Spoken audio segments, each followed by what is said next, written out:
I will pass it over to Sylvia and team to talk about the Mojaloop Payment Manager. So Sylvia, please go ahead, and I'm sure you will introduce all the others. Brian, would you like to start, please? Hi, I'm Brian Schneider. I'm a Mojaloop Principal SME and Principal Technologist with Modusbox. And myself and the rest of the team are going to give you a preview of some things that we've been working on that hopefully all work under the theme of participation. What we're presenting in the demos today, we are actively working with partners and stakeholders to get fully adopted into the Mojaloop open source community. This includes demonstrations and tutorials like the videos you'll see that mean we can lift the baseline experience for all Hub and DFSP participants. And having a standard in place allows us to collectively move forward quicker, addressing the needs seen in the hackathon communities and in the community. So a key theme we're trying to focus on is reducing the burden of participation. And we've talked about this in the past when we've gone through kind of the roadmap of Payment Manager, but on the DFSP side, we talk about onboarding, we're really talking about all the components of onboarding. That's understanding from a learning perspective, people understanding how to do their jobs or the jobs that they'll be asked to do, the new skills they might have to have, building out the internal integrations that would be required for backend systems, and doing all of that internal validation. And the tools required for doing that, for understanding where things aren't working and when things are working, that's valuable to reducing the cost and complexity of onboarding to the scheme. And then we think that those tools also have a life going forward in the day-to-day participation within a scheme. So early on, the challenges are very much about integrating the internal systems, but then we move on to testing and then connecting securely to a scheme and doing validation at that level.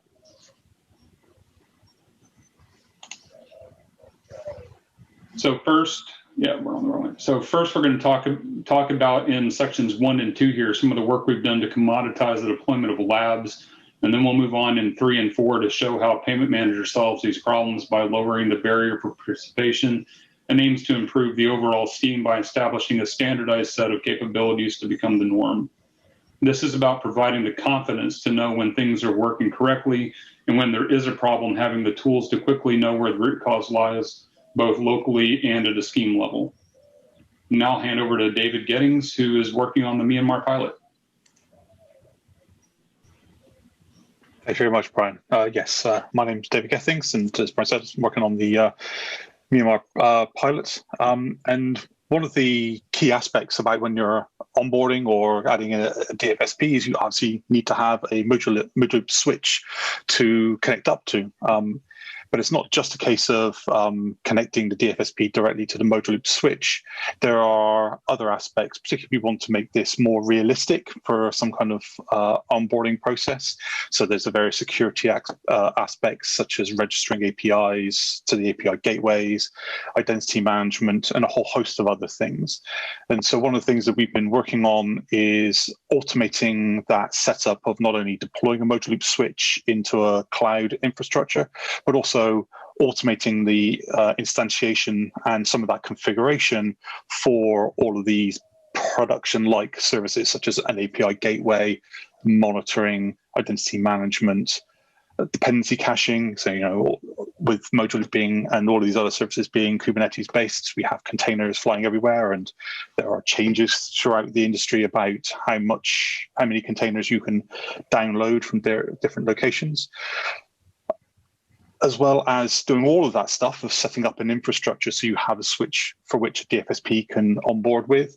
We also perform the golden path tests. So we're able to validate that this Mojaloop switch and its surrounding infrastructure is in a functioning space so that we can actually perform the DFSP onboarding. Or if there is something wrong, it's something to do with that process rather than the switch itself.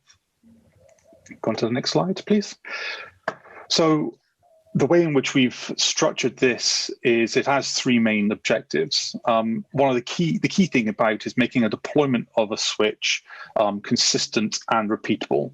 So that minimizes the amount of interaction that a human being needs to do. You just set up a few parameters, and then the process takes over setting up the switch plus all of the ancillary services around it. The other aspect as well is trying to reuse this code as much as possible. Every single Mojaloop deployment has something unique about it, and the last thing you want to be doing is actually having to rewrite a lot of the code just to cater for all of these different kind of aspects. Whether it be the number of DFSPs you want to connect to it,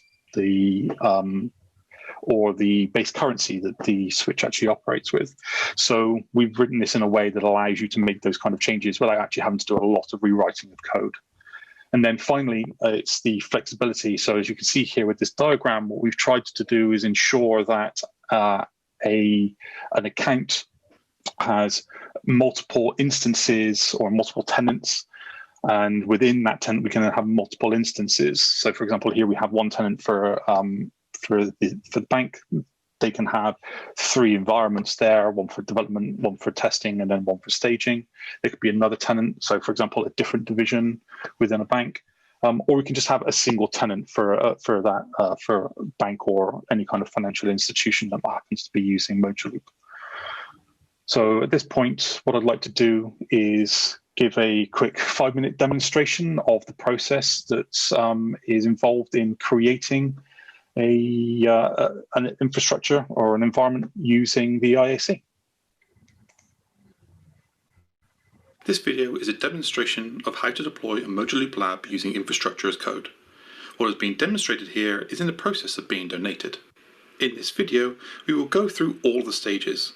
I will highlight the specific point of interest, and I will speed through some of the lesser interesting stages. In real time, this whole process would take between 2 to 3 hours. This demonstration will be done in 5 minutes. To perform a deployment of the lab, there are 3 main stages. First, download the code. Second, edit the configuration file to set that lab's specific parameters. Finally, we run the CD to perform the deployment. To keep the demonstration clear and short, some of the pre-steps have been done already, specifically creating the tenant and tenant level services. For example, the GitLab server for hosting the infrastructure as code repository has already been created. Creation of these tenant level services are included in the infrastructure as code that is being donated. First, download the infrastructure as code repository. Included in the repository is a documentation you need to perform the deployment. I now set up my editor so I can set the parameters. This view is of the code editor I will use to set the parameters. The highlighted area on the right is the documentation I will follow. The highlighted area on the left is the configuration file I will edit. Next, following the documentation, set the parameters for this environment. In this demonstration, we will need to set the tenant, environment, Slack notification channel, and the Nexus server.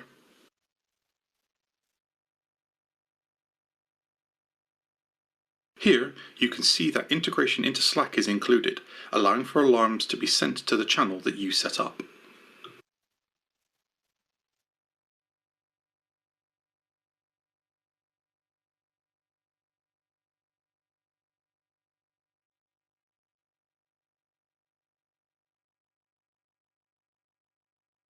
We edit the configuration file, commit the changes, and push them to the GitLab server. This triggers an initial validation check to make sure everything is in place for a successful deployment.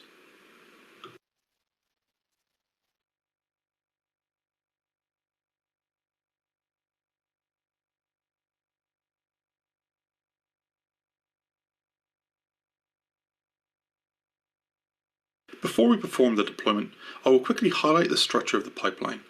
It is made up of 8 stages. These 5 stages are involved in the deployment.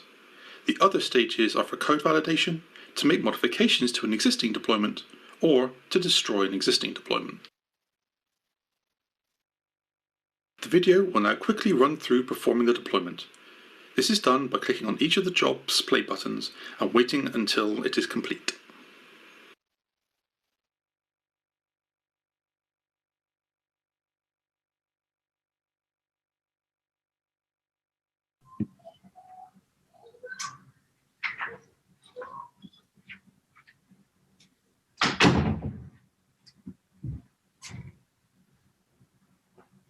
At the time of the recording, the prepared tests job would return 6 failures. This should be ignored, as made clear in the documentation. Since this recording has been made, these ignorable failures have been fixed. We then perform the golden path tests. Again, there are some failures expected, as made clear in the documentation. These have also been fixed since the recording was performed. To be clear, the donated code will have 0 test failures. Included in the deployment are dashboards for all the resources created. This dashboard shows the resource usage for the whole cluster while the golden path tests were being performed.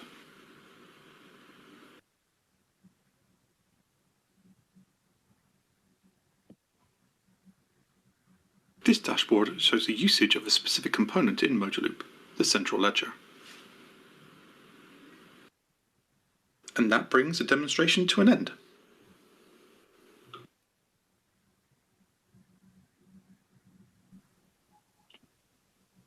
So, as to be expected, a fairly techie infrastructure-focused demonstration on how to build an infrastructure, but I hope that makes it clear how much easier this whole process with the IAC infrastructure as code process we've developed makes things. And we're looking forward to being able to complete this and hopefully be able to donate it to the rest of the community. And with that, I'll pass over to Sylvia. Thank you. Okay, once we have the infrastructure, we need to add the actors who will be interacting with the hub to simulate a real network. We'll see later in the demo, we will show you the components that we suggest at DFSP should use. There are different interfaces options for simulators to interact within the network and send transactions to other participants as in a real environment. In our demo, we'll be using the simulator UI, but any of these options can be used. Once we have the simulators in place, the next step is to connect them to the hub to start interacting with other DFSPs. Payment Manager provides a wizard that helps you to speed up the process to establish a secure communication. Later in this presentation, we'll see a demo with the steps we need to do.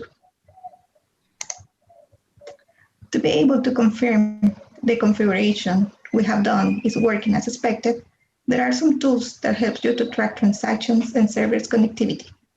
You can do your test and validate if the information is flowing from the DFSP to the hub and the responses you are getting are accurate to the expectation. Payment Manager is designed to provide these tools for business and technical validations in first instance, with interfaces that help you to track transactions and check service availability in a given time frame. As a DFSP, your technical operations team will have confidence in the system's operations and be able to really identify where the issues will be occurring across the scheme. The transfer overview provides a quick view of the transfer statistics from an operational point of view. You're able to see overall transfer status, number of transactions, and the general status, detailed information of a single transaction that gives you the access to technical details so you can get information that you normally get from the logs. Our newest addition to the Payment Manager is the technical dashboard screen. It provides an overview of services availability, monitoring the behavior over the specific time frame. The information is pulled from Prometheus and can be customized as needed. Now we have put in place the party lookup, quote, and transfer service for outbound communication. We plan to add more services in the future to have this as a tool for DevOps staff. The business dashboard provides an overview for financial information as position, reserve funds, and liquidity, and also transactions flow to compare the average transactions where the DFSP is acting as sender or receiver. For now, this is showing mock information, and we plan to get the backend integrated into the future to reflect real information and validate this area when testing. The hub is able to track the general financial information for the DFSPs in the network using the financial portal. You can manage the windows using this interface, and with few clicks, you can perform the settlement process for one or more windows. You can check the details in the DFSP position for each of the server windows. Now I hand over to Marty. Thank you, Sylvia. Hi all, my name is Murthy again. I've been working with the Mojaloop community for quite a while now, and currently I'm working in the Myanmar digitization project, focusing especially on the MFI onboarding. So in the next few minutes, we are going to play 2 videos. In the first video, I'm going to talk about an lab that we have set up to demonstrate an end-to-end transfer between 2 mock DFSPs, which we are calling, like in the diagram, the DFSP 1 and the 2. And these 2 DFSPs are integrated against a Mojaloop switch that has been deployed by the infrastructure code that David has just gone through. Each of these DFSPs comes with a simulator, the Mojaloop simulator, which basically represents a mock FSP backend. And it also has a sample web UI through which I'm going to send some test transactions. And the other thing that I'm going to focus on the video is payment manager and its features. And I'm going to focus on 3 areas specifically. One is the transfers dashboards, which are primarily used by the developers and the QA teams within the FSP during their initial testing phases. But more importantly is the technical dashboards section, which are essentially used by operations team within an FSP to actively monitor the health of the application. Following those 2, Sylvia is going to talk about the settlement prototype features that are available in the new financial portal that represents the positions from the hub. Yeah.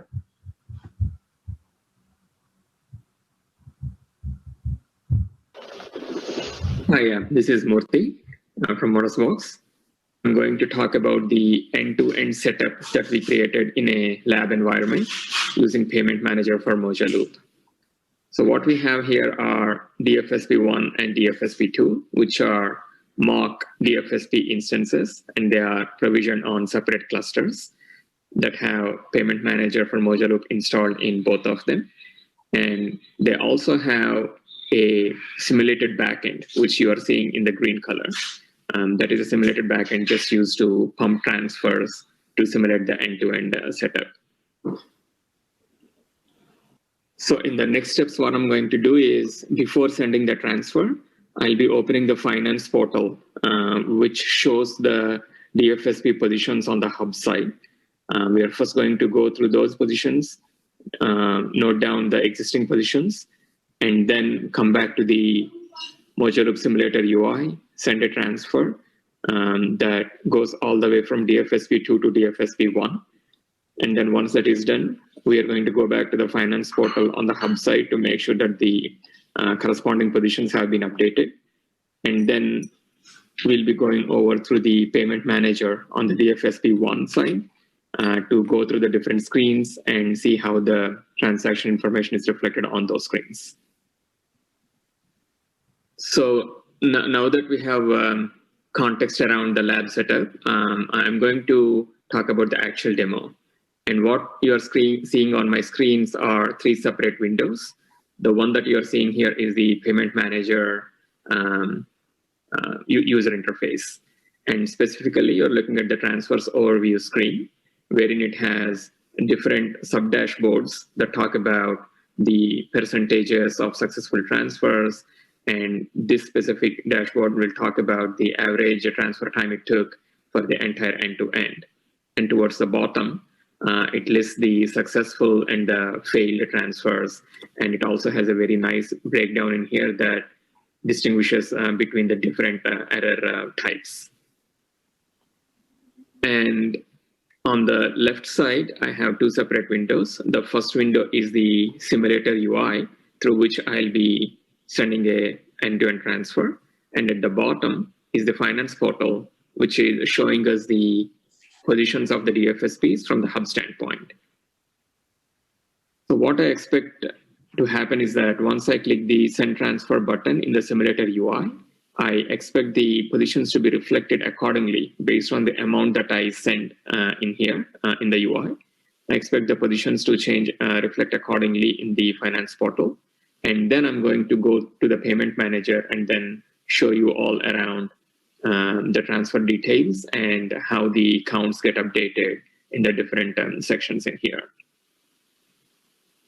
So let me go to the simulator UI, and then I'm clicking the send transfer. And it came out as successful. You can see that the status is completed in here. And then if I reflect the position in here, I expect the DFSP1 position to be adjusted accordingly for $24, and then likewise on the DFSP2.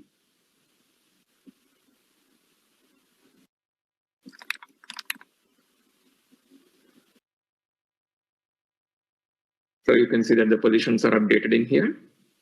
And if I come to the payment manager, and if in this screen, I expect this to go to 29 by one transfer for the successful transactions. 29 successful. And if I go to the find transfer, if I go to advanced filtering, I sent $24. So this is my transaction. And as you can see, this screen has details of all the requests that I sent. And if you further drill down into the technical details, this has different sections wherein you can look at the exact request within the P2P transaction, the party lookup, the quote, and the transfers. Those are the three different steps. And you can see the exact request and response that has been sent by the payment manager to the hub and the response received. Likewise, in the transfer prepare and in the transfer fulfill.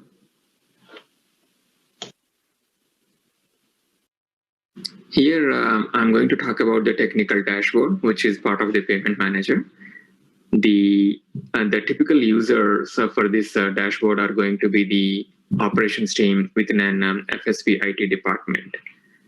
As you can see on my screen, out of the box, this dashboard comes configured with a set of metrics, for example, like request per second and latency in milliseconds, that is spread across three different services, the party lookup, the quote, and the transfer service.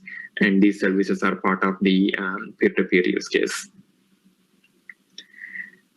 If we're talking about these metrics, for example, request per second, this is the average count over a specific time interval of the requests that are getting processed.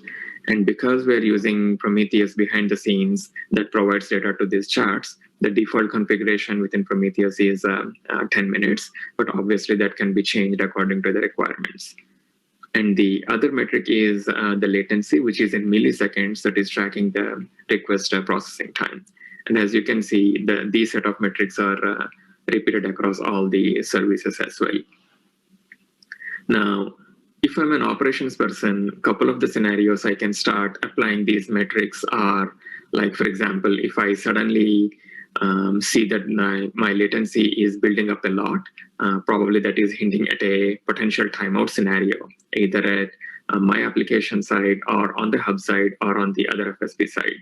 In that case, I will be going into the transfers dashboard and then looking at the individual transactions to debug further.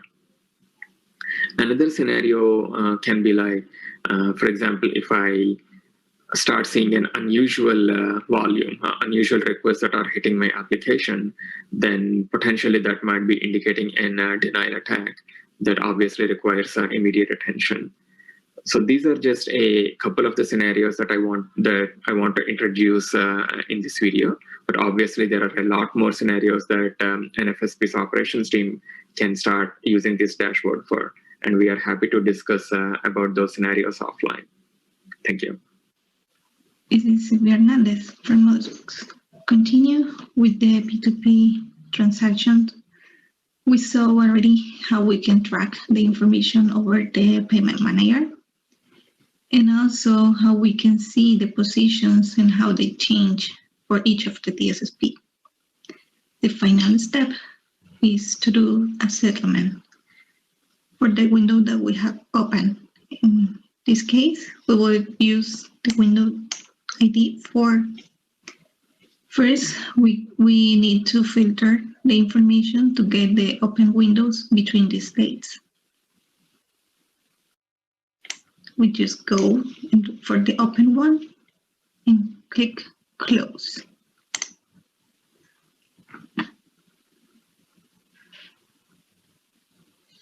As you see, there is a new window opened automatically. And this is the one that we have been using for the latest transactions. Now we have to do the settlement. We can do multiple in case we have more than one. To do this next step, in this case, we're just doing the settlement for the window number 4. We select the window and click on settle.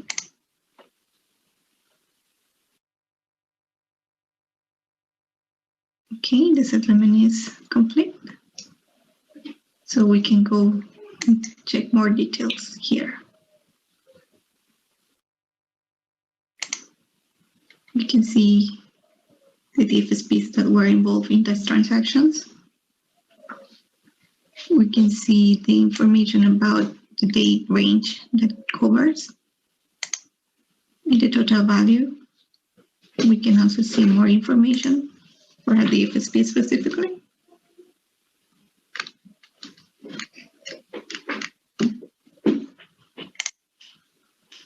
And that's it. That's how we complete a cycle from doing the P2P until the settlement.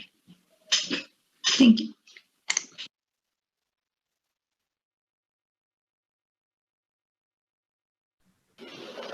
Thank you, Sylvia. Hi, this is Murthy from Motorsports.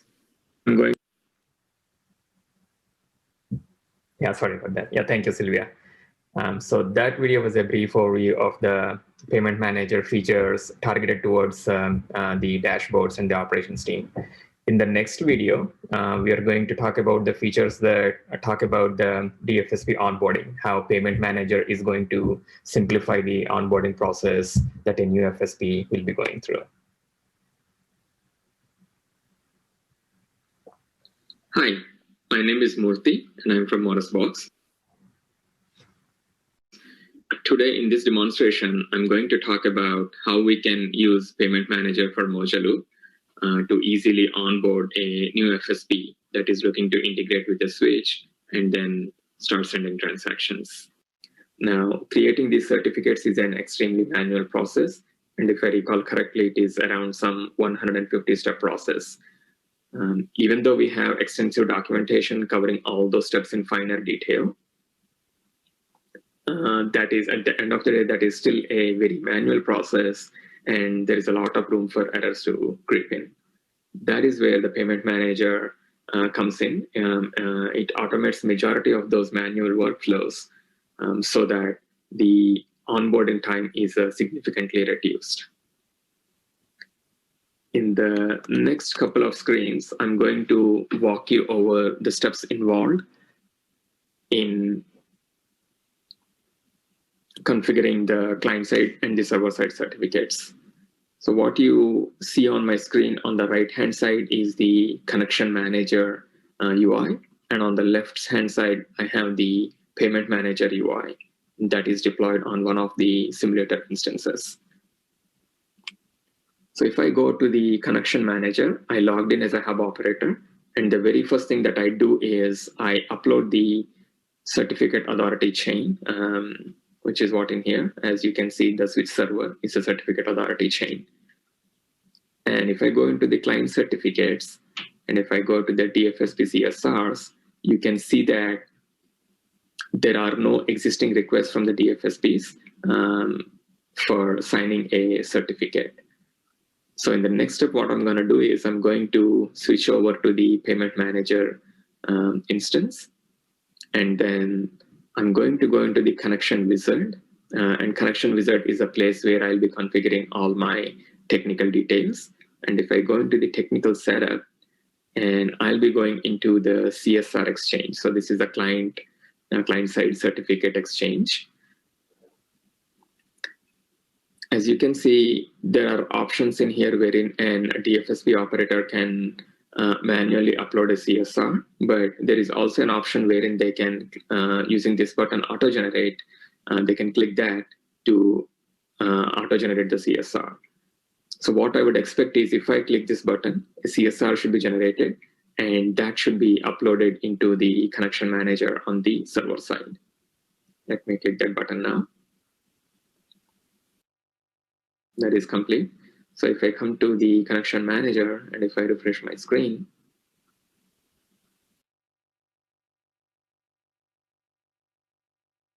you can see that there is an existing pending request to be signed by the hub operator. Now, as a hub operator, what I'll be doing is I'll be signing the CSR by clicking the Use Provided CA button.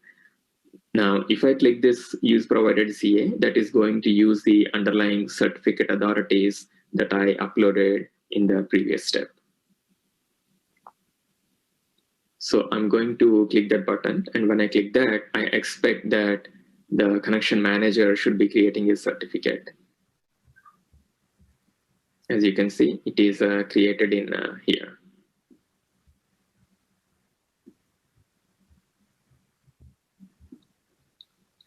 Now, what is going to happen behind the scenes is that the connection manager components on the payment manager side, they're going to constantly poll the server side components and then check for the availability of this certificate.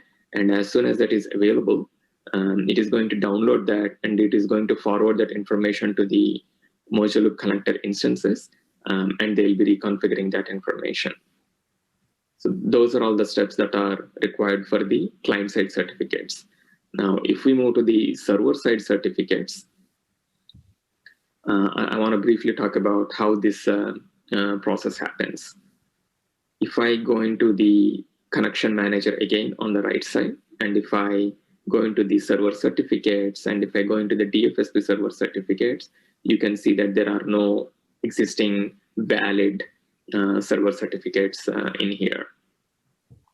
So what I want to do is I want to go back to my payment manager, and then there is an option here wherein I can manually choose it. But to automate this, I do not want to manually upload any files.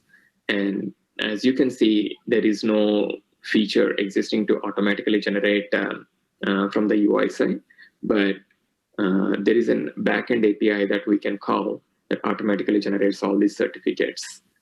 I'm going to click that send button, and what I expect is that once I click the send button, the certificate should be generated by the payment manager, and that should be uploaded into the connection manager. I'll click that button. And that is complete. And if I come here to the connection manager,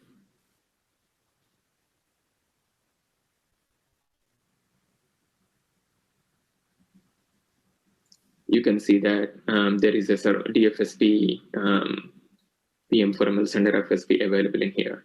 There is an outstanding bug in here wherein the certificate generated has an issue that is being actively worked upon.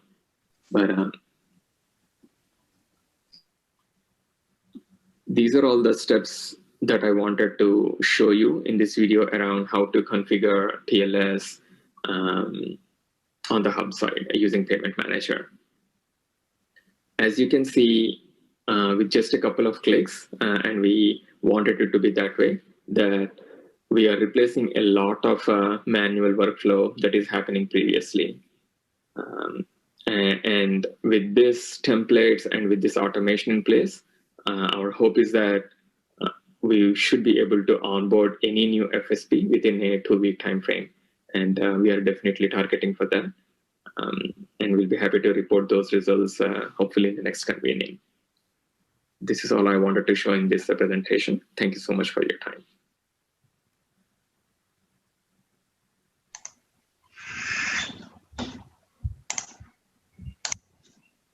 Thank you. Yeah, thank you. Before the end of our presentation, we want to share the updated roadmap outlining the piloted and future features. We are working with the community stakeholders to open source this solution.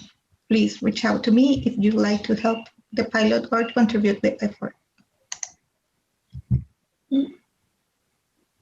Brian? So thank you very much for your time, everybody. Genuinely, we believe that making onboarding quick and easy and improving operational efficiencies are key to driving adoption, especially to reduce the barriers for smaller DFSPs. And that's both from the burden on them participating in the scheme and the burden on the scheme including them. And if we feel if we can up-level the base, then it becomes better for everybody. We're actively piloting these solutions with the Myanmar MFI digitization program, and we're asking everybody, please join our efforts to generalize these solutions for consumption by the entire open source community. You can reach us at the emails above, and thank you. Thanks so much, Brian, Sylvia, and others. We've got some time left in your session. I know there are a couple of questions in the chat. Some seem to already have been answered, but perhaps I'll open it up to anyone who's got a question and wants to vocalize it. Right.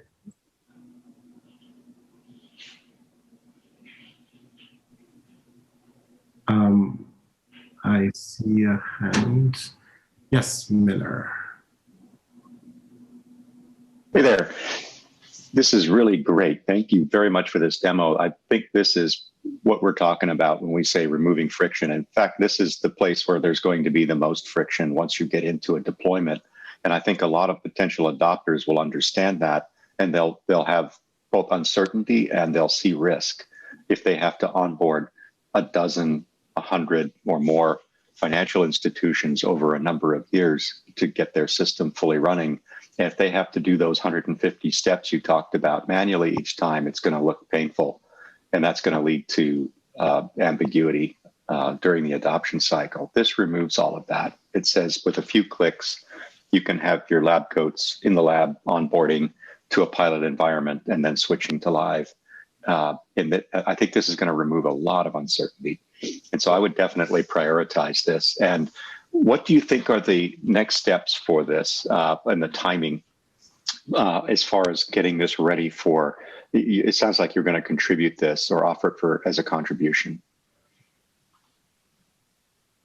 So my question, I guess, to the presenters is how close to contribution quality is this, and what will you be looking to from the community during the adoption cycle if the community accepts this contribution? Which, by the way, I can't imagine we wouldn't. This is fantastic. Yeah, that's a good question, Miller. We certainly, I mean, even at a base level, can use developer level help building out the features here, because a lot of there's a lot of things kind of in our roadmap that we'd love to see it all happen tomorrow. We have been prioritizing things, and that's kind of the way the roadmap is laid out, where it actually helps people right now get connected, and then we're building out more and more of the long-term participation capabilities.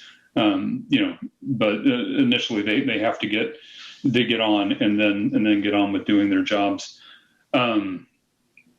As far as when it gets contributed, we're actively exploring how we can do that and what's the right mechanism for doing that. Honestly, so there's been quite a lot of talk in that space. Great, thank you. Awesome. I'll take one more question in case anybody has and wants to vocalize it.